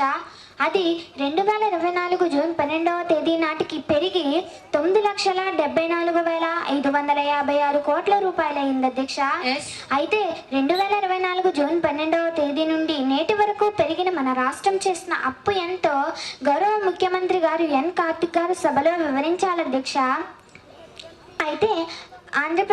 అయితే రాష్ట్ర ప్రభుత్వం 2025 ఫిబ్రవరి నెలాఖరికి అంటే మార్చి నాటికి 3,22,359 కోట్ల రూపాయల రాష్ట్ర బడ్జెట్లను ప్రవేశపెట్టింది. ఇప్పటికైనా అధికారంలోకి వచ్చే పార్టీలు ఉచిత పథకాలు, గొప్పలకు పోయే హామీలు, గొప్పలకు పోయే ఖర్చులు తగ్గించుకోవాలి. అయితే 2024 జూన్ 12వ తేదీ నుండి నేటి వరకు పెరిగిన మన రాష్ట్రం చేసిన అప్పు ఎంతో సభలో ఎన్ కార్తిక్ గారు వివరించాలి అధ్యక్ష. ఓకే. ఈ అప్పు ఒక ప్రభుత్వం నుండి మరొక ప్రభుత్వానికి బదిలీ అవుతూ నిరంతరం పెరుగుతుంది. ప్రభుత్వం వడ్డీలు కట్టడానికి కొత్త అప్పులు చేయవలసి వస్తుంది. ఇది మంచి సాంప్రదాయం కాదు అధ్యక్ష. ఓకే. మేధావులైన అనుభవజ్ఞులైన రాజకీయ ప్రతిపక్ష నాయకులు శాస్త్రీయ దృక్పథంతో ఆలోచన చేయాలని ఈ సమస్యను మీ ద్వారా సభకు తెలియజేసుకుంటున్నాను. రాష్ట్రాన్ని నెత్తిన ఆర్థిక భారం పడకుండా ఉండాలని నా ఆశ ఆకాంక్ష మేడం. నేను ఏమైనా తప్పుగా మాట్లాడితే నన్ను క్షమించవలసిందిగా ప్రార్థిస్తున్నాను. That's all. Thank you very much madam. Thank you one and all. Thank you madam. Silence. House is adjourn to tomorrow. సభ రేపటికి వాయిదా వేయబడింది.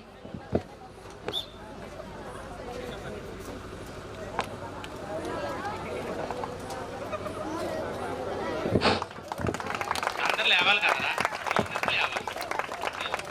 వాయిదా పడ్డ. ఇప్పుడు హెచ్ఎం గారు మాట్లాడతారు. ఓకే మా స్పీకర్.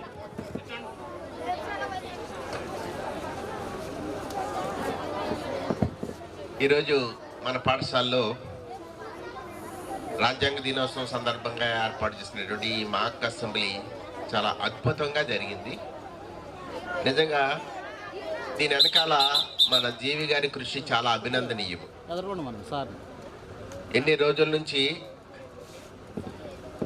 నుంచి ఈయన కష్టపడి ఈ డైలాగ్స్ రాశారో తెలియదు, కానీ అందరూ కూడా డైలాగ్ డెలివరీలో చాలా ఎక్సలెంట్ అన్నమాట.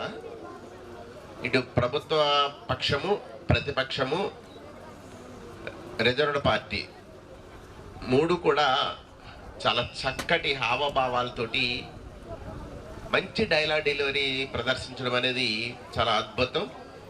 నిజంగా నేను ఇంత బాగా పిల్లలు మాట్లాడతారని ఊహించలేదు. ఎందుకంటే ఎప్పుడైనా ఏదైనా మీకు ఎలక్ట్యూషన్ పెట్టినప్పుడు వాళ్ళు తడబడుతూ మాట్లాడేవారు.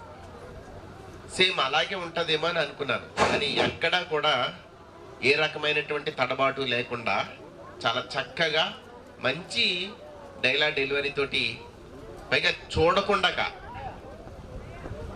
ఏ విధమైనటువంటి కాగితము దగ్గర లేకుండా ఇంత హావభావాలతోటి మంచి బాగా దీన్ని రక్తి కట్టించినందుకు మీ అందరికీ కూడా నా శుభాశీస్సులు తెలియజేస్తూ, భవిష్యత్ అంతా కూడా మీదే. సేమ్ మీరే, మీ నుంచే ఎమ్మెల్యేలు అవ్వచ్చు, ఎంపీలు అవ్వచ్చు, గవర్నర్లు అవ్వచ్చు, స్పీకర్ అవ్వచ్చు, లేదంటే మంచి మంచి ఐఏఎస్ ఆఫీసర్లు అవ్వచ్చు, ప్రభుత్వాన్ని నడిపించేటటువంటి ఐఏఎస్ ఆఫీసర్లు అవ్వచ్చు. ఇది ఒక పునాదిగా తీసుకుని మీరు చక్కగా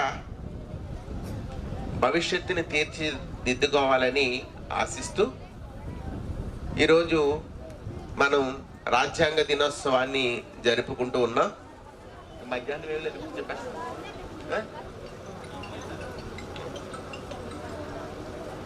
మళ్ళీ చేస్తాను. మనకి స్వాతంత్ర్యం వచ్చిన తర్వాత మనం రాజ్యాంగ పరిషత్తు అనేటటువంటి ఒక సభ ఏర్పాటు అవడం, ఆ రాజ్యాంగ పరిషత్తు రాజ్యాంగ రచనకు పూనుకోవడం, ఆ రాజ్యాంగ రచనకి దగ్గరగా అప్పటికున్నటువంటి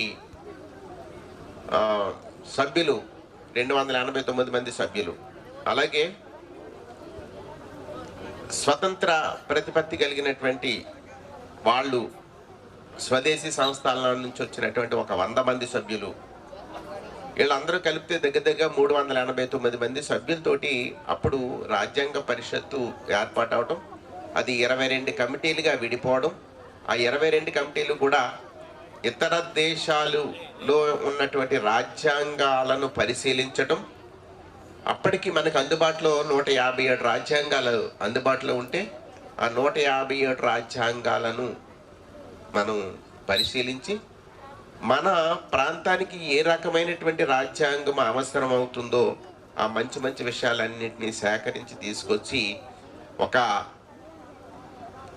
రాజ్యాంగ విధి విధానాలన్నీ కూడా తీసుకొచ్చి ఒక కుప్పగా పోస్తే అందులోంచి రాజ్యాంగ రచనా కమిటీ అని చెప్పేసి మళ్ళీ ఇంకో కమిటీ ఏర్పడవడం, ఆ కమిటీకి డాక్టర్ బాబాసాహెబ్ అంబేద్కర్ గారు అధ్యక్షులుగా ఉండడం, ఆ విషయ సేకరణ తీసుకొచ్చినటువంటి విషయ సేకరణ అంతా కూడా ఒక పద్ధతి ప్రకారము క్రోడీకరించి ఒక మంచి దృఢమైన అదృఢమైన లక్షణాలు కలిగినటువంటి ఒక మంచి ప్రపంచంలోనే అతి పెద్ద లిఖిత రాజ్యాంగాన్ని తయారు చేసినటువంటి ఘనత మన బాబాసాహెబ్ అంబేద్కర్ గారికి దక్కుతుంది. ఆ రాజ్యాంగం చూపించినటువంటి బాటలోనే ఇప్పుడు మీరు ఏర్పాటు చేసుకున్నటువంటి అసెంబ్లీ కూడా అదొక భాగము. ఆ రాజ్యాంగంలో ఇదొక పార్టు. అలాగే పార్లమెంటు అదొక పార్టు. దీన్ని శాసనసభ అంటాము, అంటే చట్టాలు తయారు చేసేటటువంటి సభ. కార్యనిర్వాహక సభ ఉంటుంది. ఆ కార్యనిర్వాహక సభకి ఎవరు అధ్యక్షులు అంటే మన గవర్నర్ గారు. గవర్నర్ గారి పేరు మీదుగా కార్యనిర్వాహక వర్గం పనిచేస్తుంది. ఏ జీవో విడుదలైనా కార్యనిర్వాహక వర్గంలో దాని మీద గవర్నర్ గారు సంతకం ఉంటుంది. అది అప్పుడు చట్టంగా రూపొందుతుంది అనమాట. మీరు చేసినటువంటి చట్టాలకి ఒక అధికార ముద్ర పడినప్పుడు మాత్రమే అది ప్రజల్లోకి వస్తుంది, ఇంప్లిమెంట్ అవుతుంది. ఆ అధికార ముద్రను వేసేదే మన గౌరవ గవర్నర్ గారు. స్పీకర్ వ్యవస్థని, ఇటు ప్రతిపక్ష వ్యవస్థని, అధికార వ్యవస్థని ఎన్నిటిని కూడా రాజ్యాంగంలో పొందుపరిచి వాళ్ళకి ఏ రకమైనటువంటి అధికారాలు ఉంటాయో అటువంటి అధికార వికేంద్రీకరణలు చేసి మనకి మంచి రాజ్యాంగ రచన చేసినటువంటి బాబాసాహెబ్ అంబేద్కర్ గారిని ఈరోజు మనం మనస్ఫూర్తిగా తలుచుకుంటూ, మనకి ఈ చట్టసభలు, ఈ కార్యనిర్వాహక వర్గము ఇవే కాకుండా మూడోది రాజ్యాంగము ఎప్పుడూ కూడా వైలేట్ అవడానికి వీలు లేకుండా ఒక న్యాయ వ్యవస్థను కూడా, అంటే రాజ్యాంగాన్ని ఇంటర్ప్రిట్ చేయడం, రాజ్యాంగంలో ఉన్నటువంటి ఆ పదజాలాన్ని ఇంటర్ప్రిట్ చేయడం అంటే అది మీరు చేసేటటువంటి చట్టాలు ఏవైతే ఉన్నాయో ఆ చట్టాలు రాజ్యాంగానికి అతీతంగా వెళ్ళిపోకుండా రాజ్యాంగానికి లోబడి ఉండే విధంగా మనకి జాగ్రత్తగా మీకు దిశానిర్దేశం చేసే విధంగా ఒక న్యాయ వ్యవస్థను కూడా సృష్టించడం, ఆ న్యాయ వ్యవస్థ ఈ చట్టాలని ఇంటర్ప్రిట్ చేయడం, ఒకవేళ రాజ్యాంగానికి అతీతంగా ఉంటే ఆ చట్టం రద్దు చేయడం, ఇటువంటి వ్యవస్థనంతా కూడా మన రాజ్యాంగంలో పొందుపరచడం జరిగింది. ఎక్కడైనా మళ్ళీ ఈ మూడు వ్యవస్థలు కూడా ఏవైనా మళ్ళీ తప్పుదారి పడతాయేమని మళ్ళీ ఫోర్త్ ఎస్టేట్ అని చెప్పేసి మనకి మీడియా ఏ చిన్న విషయం బయటికి పొక్కినా మీడియా వాళ్ళు దాన్ని అల్లరి పడతారు. తద్వారా అధికారం అనేది దుర్వినియోగం అవ్వకుండా చూడడానికి ఈ రాజ్యాంగం మనకి బాగా ఉపయోగపడుతుంది. కాబట్టి ఇంతకాలము మనకు స్వాతంత్రం వచ్చి ఇన్ని సంవత్సరాలు అయినప్పటికీ కూడా మనం సుఖంగా సంతోషంగా ఏ ఇబ్బందులు లేకుండా, ఏ పక్షపాతం లేకుండా, ఏ ప్రాంతీయ భేదాలు లేకుండా ఒక చక్కటి వాతావరణంలో మనం నిర్భయంగా బ్రతకగలుగుతున్నామంటే ఈరోజు అంబేద్కర్ రచించినటువంటి రాజ్యాంగమే మనల్ని ముందుకు నడిపిస్తుందని మీ అందరికీ తెలియజేస్తూ, ఇదే స్ఫూర్తిని మీరు కొనసాగిస్తూ భవిష్యత్తులో మంచి ఉన్నతమైనటువంటి స్థానానికి ఎదగాలని ఆశిస్తూ, మన సోషల్ అసిస్టెంట్ అయినటువంటి మన డిఎస్ఎన్ గారిని మన ఈ రాజ్యాంగ దినోత్సవాన్ని ఉద్దేశించి మాట్లాడవలసిందిగా కోరుతున్నాను. ఓకే.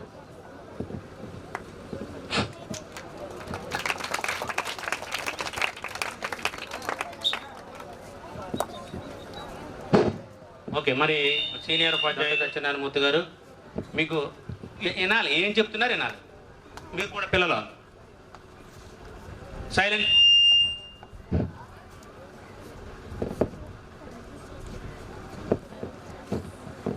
ఈ రాజ్యాంగ ఆవిర్భావ దినోత్సవ కార్యక్రమానికి అధ్యక్షత వహించినటువంటి పాఠశాల ప్రధానోపాధ్యాయుల వారికి, అలాగే నా తోటి ఉపాధ్యాయులందరికీ నమస్కారాలు. స్టూడెంట్స్ అందరికీ నా దీవెనలు. ముఖ్యంగా ఈవేళ సాంఘిక శాస్త్ర దినోత్సవం, రెండు ఒకటే. సాంఘిక శాస్త్ర దినోత్సవము, రాజ్యాంగ ఆవిర్భావ దినోత్సవం. మరి ఈవేళ భారతదేశం ఇంత ఉన్నతంగా ప్రపంచంలో గొప్ప ప్రజాస్వామ్య దేశంగా వర్ధిల్లుతుందంటే కారణం మన భారత రాజ్యాంగమే కారణం. అటువంటి మన భారత రాజ్యాంగాన్ని రాసుకోవడానికి మరి బ్రిటిష్ వాళ్ళు స్వతంత్రం ఇచ్చిన తర్వాత అంతవరకు వాళ్ళ రాజ్యాంగం ద్వారా పరిపాలించబడిన మనం మన రాజ్యాంగాన్ని తయారు చేసుకుని మన సాంప్రదాయాలకు అనుగుణంగా తయారు చేసుకోవడానికి అవకాశంతో 1946లో ఈ రాజ్యాంగ పరిషత్ ఏర్పాటు చేయడం జరిగింది. అటువంటి రాజ్యాంగ పరిషత్ అధ్యక్షులు డాక్టర్ బాబు రాజేంద్ర ప్రసాద్ గారు. ఇలాగ వివిధ రాష్ట్రాల నుంచి ఎన్నిక కాబడిన రాజ్యాంగ పరిషత్ సభ్యుల నుండి రాజ్యాంగం రచించడానికి డ్రాఫ్టింగ్ కమిటీని ఏర్పాటు చేయడం జరిగింది. అంటే రాజ్యాంగ రచన కమిటీ అధ్యక్షుడిగా డాక్టర్ బిఆర్ అంబేద్కర్ని నియమించడం జరిగింది.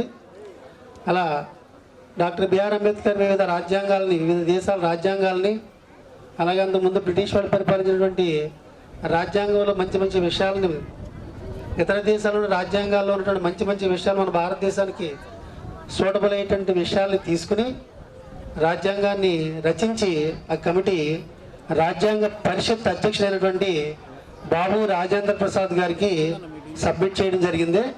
అక్కడ మీకు ఒక ఫ్లెక్సీ కనబడుతుంది. ఆ ఫ్లెక్సీలో బాబా అంబేద్కర్ గారు రాజ్యాంగాన్ని రచించి రాజ్యాంగ పరిషత్ అధ్యక్షుడైనటువంటి బాబు రాజేంద్ర ప్రసాద్ గారికి అందజేస్తున్నారు. ఆ పక్కనే భారతదేశ అంటే రాజ్యాంగ పరిషత్ సభ్యుల్లో ముఖ్యమైనటువంటి జవహర్లాల్ నెహ్రూ గారు, ఆ పక్కనే సర్దార్ వల్లభాయ్ పటేల్ గారు, ఆ పక్కనే జేబీ కృపాలిని, ఆ చివర మౌలానా అబుల్ కలాం ఆజాద్ గారు. వీళ్ళందరూ కూడా మన భారతదేశానికి స్వతంత్రం వచ్చిన తర్వాత ఉన్నతమైనటువంటి పదవులను అలంకరించిన వ్యక్తులు అన్నమాట. మన భారతదేశానికి స్వతంత్రం వచ్చిన తర్వాత మొట్టమొదటి రాష్ట్రపతిగా బాబు రాజేంద్ర ప్రసాద్ గారు, రాజ్యాంగ పరిషత్ అధ్యక్షుడిగా పనిచేసినటువంటి బాబు రాజేంద్ర ప్రసాద్ గారు మొట్టమొదటి రాష్ట్రపతి గాను, అలాగే ఆపద్ధర్మ ప్రధానమంత్రి గారు, తర్వాత ఎలక్షన్స్ అయిన తర్వాత భారత జాతీయ కాంగ్రెస్ అధ్యక్షతన మొట్టమొదట ప్రధానమంత్రిగా జవహర్లాల్ నెహ్రూ గారు, ఆ తర్వాత హోంశాఖ మినిస్టర్గా వచ్చినటువంటి సర్దార్ వల్లభాయ్ పటేలు, ఆ తర్వాత ఎడ్యుకేషన్ మినిస్టర్గా మౌలానా అబుల్ కలాం ఆజాద్ గారు, అలాగే డ్రాఫ్టింగ్ కమిటీ చైర్మన్గా పనిచేసినటువంటి బాబా సాహెబ్ అంబేద్కర్ మొట్టమొదటి న్యాయశాఖ మంత్రిగా పనిచేసి వివిధ పదవులకి వన్నె తెచ్చినటువంటి వ్యక్తులు అన్నమాట. అటువంటి గొప్ప వ్యక్తులు మన భారతదేశానికి స్వతంత్రం అందించడమే కాకుండా మంచి రాజ్యాంగాన్ని అందించడం వల్ల ఈవేళ మనం చాలా ఉన్నతంగా బతుకుతున్నాం. ఎందుకంటే ప్రపంచంలో చాలా దేశాలు ప్రజాస్వామ్య దేశాలుగా రాజ్యాంగాలు రచించిన ఆ రాజ్యాంగాలన్నీ కూడా కూలిపోయి తర్వాత మళ్ళీ ఇంకో రాజ్యాంగం రాసుకోవడం జరిగింది. కానీ మన రాజ్యాంగం ఇప్పటికీ కూడా అంత కట్టుదిట్టంగా పకడ్బందీగా బాబా సాహెబ్ అంబేద్కర్ గారు రాజ్యాంగాన్ని రచించడం అనేది జరిగింది. నెక్స్ట్ మరి వేళ మా సోషల్ సాంఘిక శాస్త్ర దినోత్సవము, అలాగే ఇక్కడ ఈ కార్యక్రమాన్ని మరి తన భుజస్కంధాల మీద వేసుకుని జీవి గారు చాలా ఉన్నతంగా చేశారు. దీన్ని ఎలా అభినందించాలా అనేది కూడా అర్థం అంతలాగా చేశారు. ఎందుకంటే ఇక్కడ చూస్తుంటే అతని యొక్క కృషి చాలా అమోఘమని చెప్పగలను. ఎందుకంటే ఈవేళ మీరందరూ కూడా కాస్ట్యూమ్స్లో చాలా అదిరిపోతున్నారనమాట. ఒక సినిమా థియేటర్లో సినిమా షూటింగ్ జరిగితే ఆ కాస్ట్యూమ్స్ ఎలా ఉంటాయో అంత అందమైన కాస్ట్యూమ్స్ని మీకు క్రియేట్ చేసి ఇలాగ అంబేద్కర్ గారు కానీ, ఈ స్పీకర్ కానీ, గవర్నర్ కానీ ఆ డ్రెస్సింగ్ సిస్టమ్ అంతా కూడా చాలా ఉన్నతంగా చేసేందుకు మరి జీవి గారికి అభినందన తెలియజేస్తున్నాను. తర్వాత ఈ కార్యక్రమంలో మీరు ఒకళ్ళ తర్వాత ఒకళ్ళు ఆ డైలాగ్ని అందుకోవడం. మేము చాలా నాటకాలు వేసాం. ఆ నాటకాలు ఒక డైలాగ్ తర్వాత వచ్చేటువంటి చివరి పాయింట్ని వచ్చిన వెంటనే మేము అందుకుంటూ ఉంటాం అన్నమాట. అలా నాటకాలు రిహార్సల్స్లో అలా అవుతూ ఉంటాం. అలా మీరు అందరూ కూడా చాలా ఈ డైలాగ్ తర్వాత డైలాగు అసలు తడబాటు లేకుండా ఏ స్కిట్ అయితే ఇచ్చారో యాజ్ ఇట్ ఈస్గా అతను మీరు చేశారు. అతను అంతలాగా తర్ఫీదు ఇచ్చారు. ఆ స్కిట్ కూడా ప్రజెంట్ సిచ్యుయేషన్స్కి అనుగుణంగానే మీరందరూ కూడా చేశారు. చాలా అభినందనీయం. మరి మన స్కూల్కి ఈ కార్యక్రమం గర్వకారణం. దీనికంటే ముందుగా మరి మాక్ పోలింగ్ కూడా ఈ సంవత్సరం కండక్ట్ చేద్దామని చెప్పేసి అనుకున్నాం. కానీ ఎగ్జామ్స్ గురించి ముంతా తుఫాను ఇటువంటి కార్యక్రమాలు డిలే అవ్వడం వల్ల మనకి ఎగ్జామ్స్ లేట్ అవ్వడం వల్ల దాన్ని చేయలేము. చాలామంది పిల్లలు మాక్ పోలింగ్ పెట్టండి సార్ ఈ సంవత్సరం కూడా అని అన్నారు. అది చేయలేకపోయాం. వచ్చే సంవత్సరం అందరికీ అన్ని క్లాసులకి కలిపి ఓన్లీ నాట్ ఓన్లీ 9th క్లాస్కే పెట్టాం. ఏ సెక్షన్ బి సెక్షన్ గత సంవత్సరం.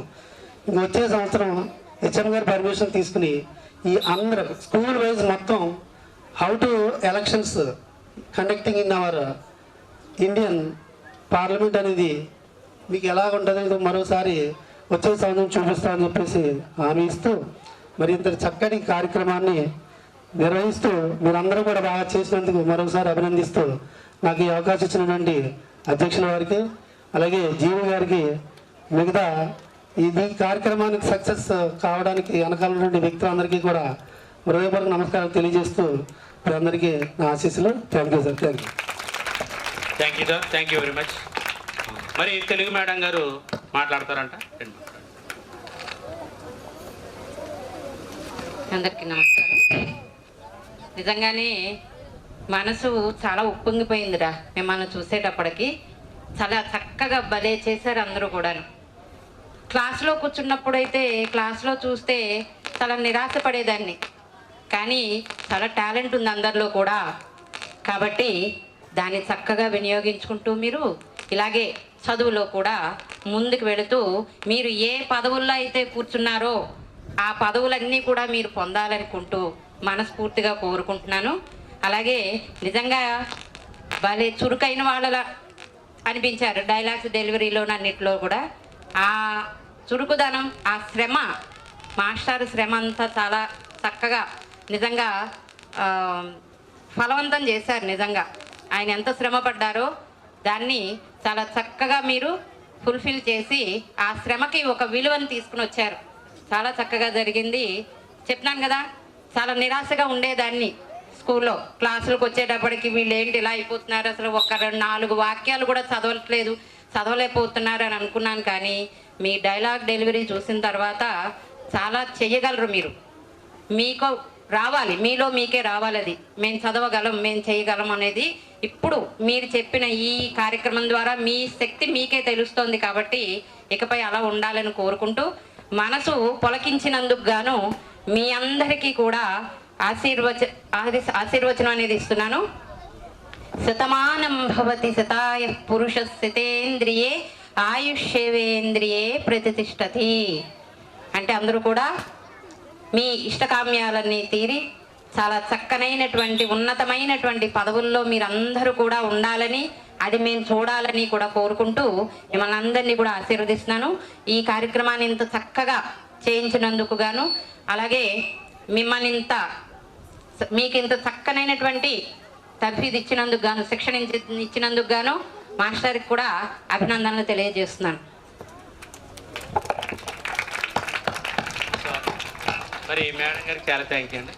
మేడం గారు నెక్స్ట్ ఎవరన్నా లంచ్ టైం అవుతుంది, ఒక 2 నిమిషాలు ఇంకెవరైనా మాట్లాడండి.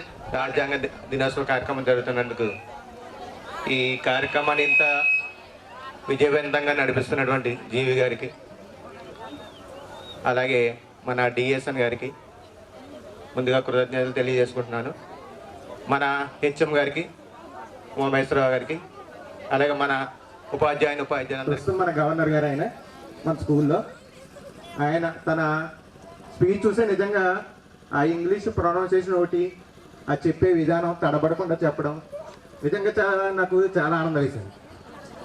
చదువులో ఇదే విధంగా చదువులో కూడా అందరూ ఉండాలి. మాట్లాడారు ఇక్కడ మన ఎవరు ప్రతిపక్ష నాయకురాలు, అలాగే మన ముఖ్యమంత్రి గారు అందరూ కూడా చూస్తున్నట్టే ఉంది దగ్గరుండి. అందరూ కూడా చాలా బాగా చేశారు.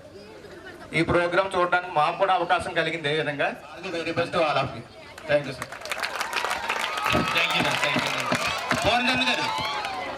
గౌరవనీయులు ప్రధానోపాధ్యాయులు ఉమామహేశ్వర గారికి, అలాగే తదితర ఉపాధ్యాయులకు నమస్కారములు. విద్యార్థి రాజ్యాంగ దినోత్సవ సందర్భంగా మన స్కూల్లో ఈ కార్యక్రమం ఏర్పాటు చేసే వరకు కూడా మాకు ఎవరికీ పూర్తిగా తెలియదు. ఆయన రూమ్లోకి తీసుకెళ్ళి పిల్లల్ని మరి వారం రోజులు బట్టో 10 రోజులు బట్టో పిల్లల చేత మరి ఇటువంటి కార్యక్రమాన్ని చేస్తున్నారంటే, ఈవేళ మార్నింగ్ ఇక్కడికి వచ్చిన తర్వాత మాకందరికి మా స్టాఫ్ ఇంచుమించుగా ఒకళ్ళిద్దరు తప్ప మిగతా వాళ్ళందరం ఆశ్చర్యపోతున్నాం. ఎందుకంటే ఇప్పుడు వేణు ఉన్నాడు 9th క్లాస్, భూషణం తమ్ముడు, వాడు అసలు క్లాస్ స్కూల్కే సరిగ్గా రాడు. మరి అటువంటి వాడు ఈ మరి చదువుకోవాలని మరి ఈ కార్యక్రమంలో మరి ఆంధ్రప్రదేశ్లో మహిళా స్పీకర్ ప్రతిభా భారతి గారు గుర్తొచ్చారు నాకు ఇక్కడ అక్షతను చూస్తే. ఏంటి ప్రతిభా భారతిని ఆమె మరి శ్రీకాకుళం నుంచి మరి ఆమె స్పీకర్గా ఎన్నుకోబడింది. అదే సాత్విక్ మరి గవర్నర్గా. మరి ప్రతి ఒక్కరు తడబడకుండా డైలాగులతో మరి ఈ కార్యక్రమంలో పాల్పంచుకున్నందుకు మరి ఈ కార్యక్రమం మరి వచ్చే సంవత్సరం ఇంకా బాగా దిగ్విజయంగా జరుపుకోవడానికి మన స్కూల్ మన పాఠశాలలో మరి అందరి సహకారం మరి ఉంటుందని కోరుకుంటూ మీ అందరికి కూడా ప్రత్యేకమైన అభినందనలు తెలియజేస్తూ ఈ కార్యక్రమానికి ఉన్నటువంటి మా జీవి గారికి ప్రత్యేకమైన నమస్కారాలు తెలియజేస్తూ నేను ముగిస్తున్నాను.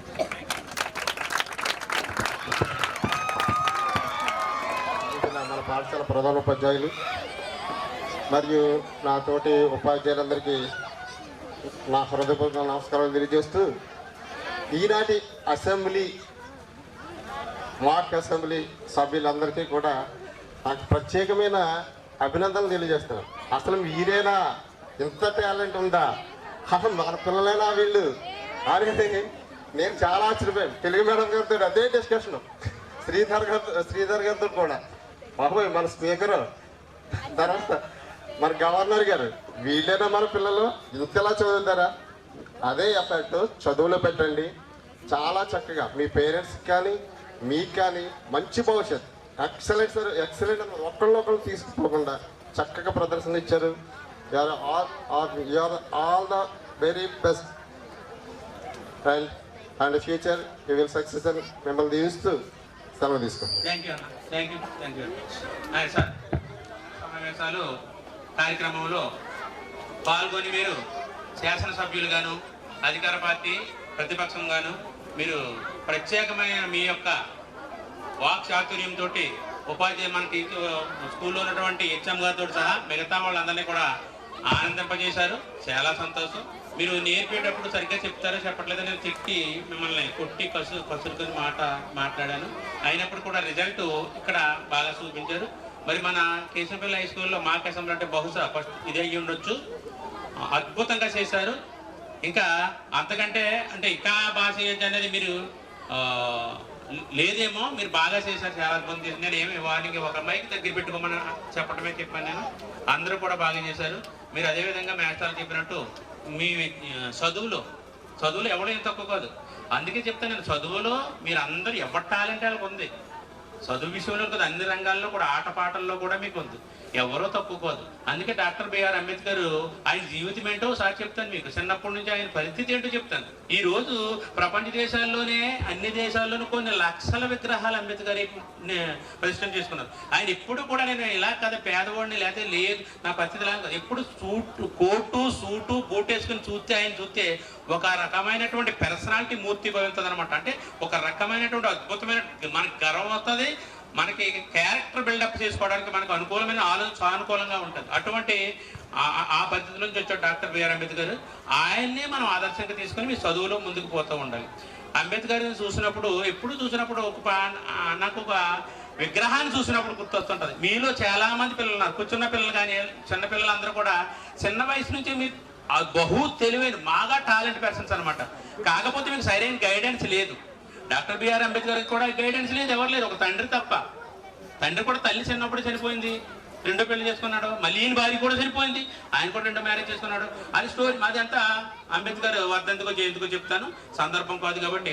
అయితే ఆయన చూసిన వెంటనే గుర్తొచ్చేది ఏంటంటే, మనిషై పుట్టినవాడు కారాదు మట్టి బొమ్మ, పట్టుదలే ఉంటే కాగలడు మరో బ్రహ్మ, కృషి ఉంటే మనుషులు ఋషులవుతారు, మహాపురుషులవుతారు, తరతరాలకు తరగని వెలుగవుతారు, ఇలా వేలుపులవుతారు.